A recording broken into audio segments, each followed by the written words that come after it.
Hi everyone, today in this video I am going to deal the concept of nature of financial management and scope of financial management. So మనం nature చూద్దాము. So here nature of financial management. So already previous క్లాస్లో మనం introduction చూసాము. Here nature. So first one is the part of overall management. So, financial management is an integral part of overall management. Financial consideration are involved in all business decisions. So, మనకి ఈ finance అనేది ఈ financial management అనేది overall మేనేజ్మెంట్లో ఒక integral part.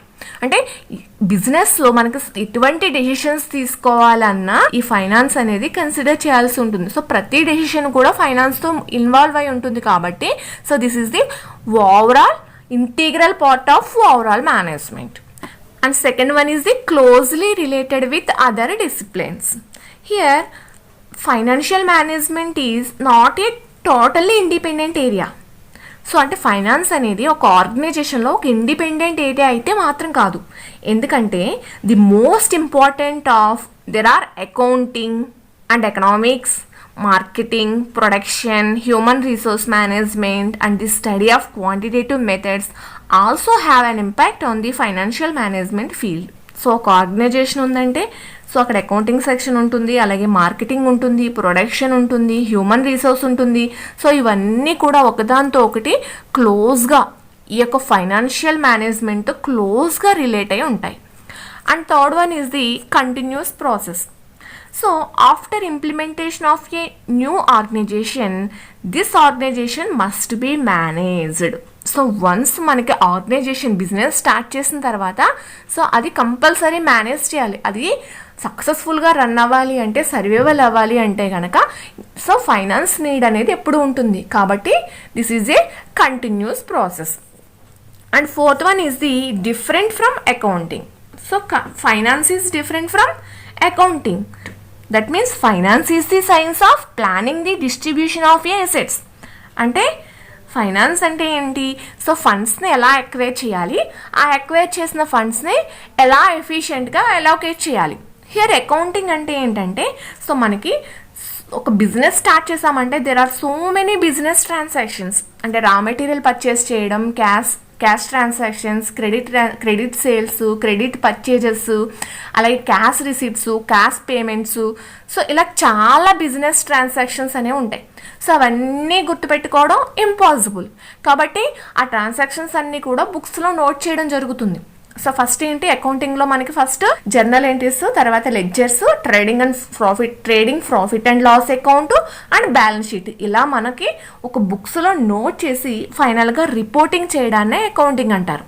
ఇక్కడ finance అనేసరికి business మనీకి సంబంధించి హౌ టు మనీని ఎలా అక్వైర్ చేయాలి, ఫండ్స్ని ఎలా అక్వైర్ చేయాలి, ఆ ఫండ్స్ని ఎలా యూటిలైజ్ చేయాలి, సో అలాగే ఎలా డిస్ట్రిబ్యూట్ చేయాలి ఆ ఫండ్స్ని, ఫిక్స్డ్ అసెట్స్ మీద, కరెంట్ అసెట్స్ మీద ఎలా డిస్ట్రిబ్యూట్ చేయాలి, that is finance. So both are different.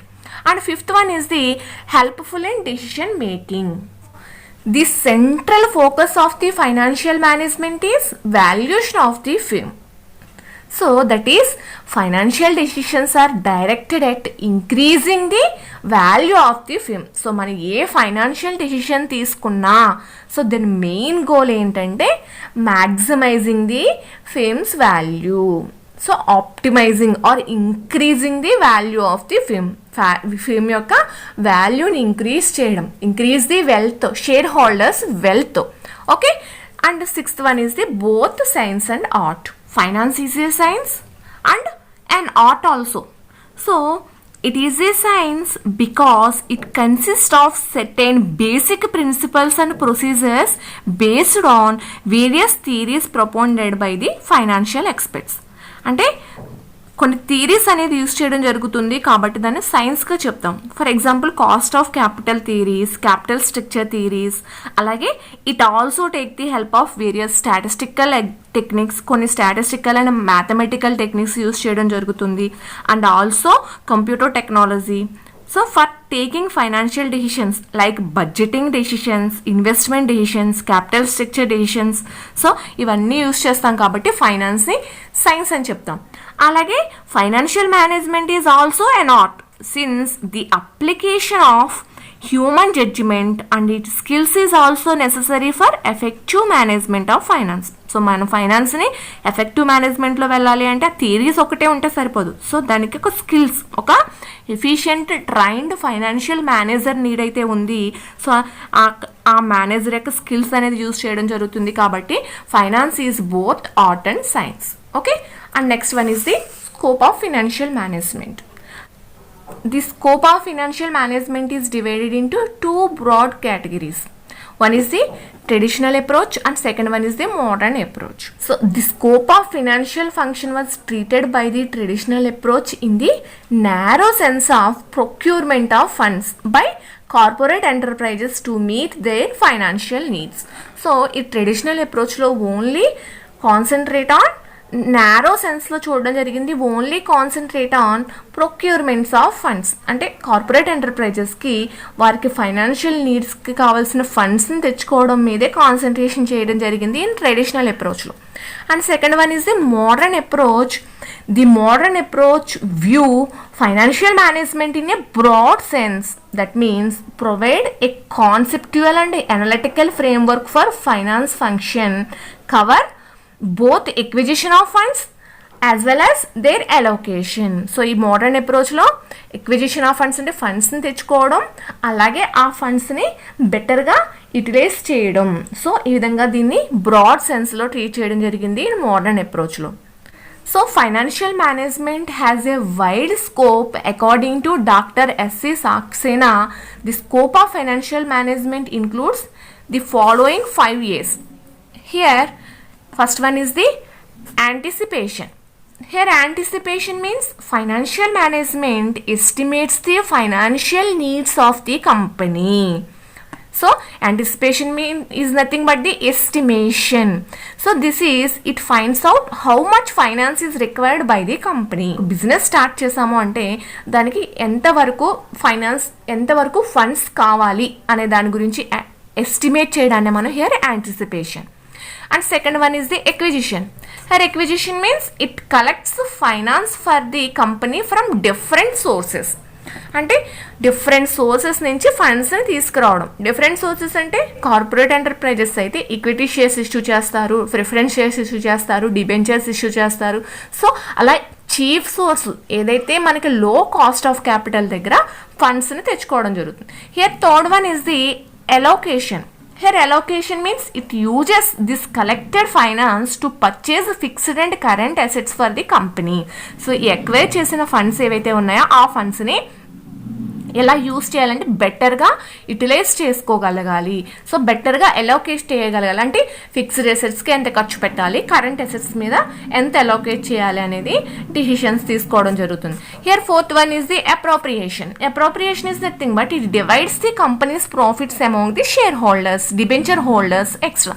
So in case మనకి equity shares and debt issue చేసినట్లయితే కనుక సో వచ్చిన ప్రాఫిట్స్లో ఈక్విటీ ముందు డెట్ హోల్డర్స్కి పే చేయడం జరుగుతుంది కాబట్టి సో ఈక్విటీ షేర్ హోల్డర్స్ మధ్య ఎంత ప్రాఫిట్స్ అనేది డిస్ట్రిబ్యూట్ చేయాలి అంటే 100% డిస్ట్రిబ్యూట్ చేయాలా, లేదంటే next reserves, next growth purpose కోసం రిజర్వ్స్ ఎంత పర్సెంటేజ్లో రిజర్వ్స్గా ఉంచాలి. సో విధమైన డెసిషన్స్ అనేది తీసుకోవడం జరుగుతుంది. And fifth one is the assessment. So it also controls all the financial activities of the company.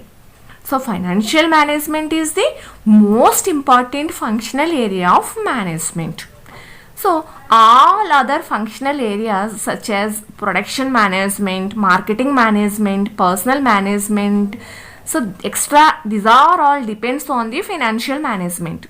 So efficient financial management is required for survival, growth and success of the company. ఒక business అనేది సక్సెస్ఫుల్గా run అవ్వాలంటే, survival అవ్వాలంటే, అలాగే growth అవ్వాలి అంటే కనుక compulsory efficient మేనర్లో ఈ ఫైనాన్షియల్ మేనేజ్మెంట్ అనేది ఎఫిషియెంట్ మేనర్లో డీల్ చేయాల్సి ఉంటుంది. సో అదర్ ఫంక్షనల్ ఏరియాస్ ఏవైతే ఉన్నాయో మార్కెటింగ్ డిపార్ట్మెంట్ అయినా కానీ, production department, personal department, so HR department, these are all depends on financial management మీద డిపెండ్ అయి ఉంటాయి. So this is the scope of financial management. Okay, next వీడియోలో మనం objectives of financial management చూద్దాం. Okay, thank you.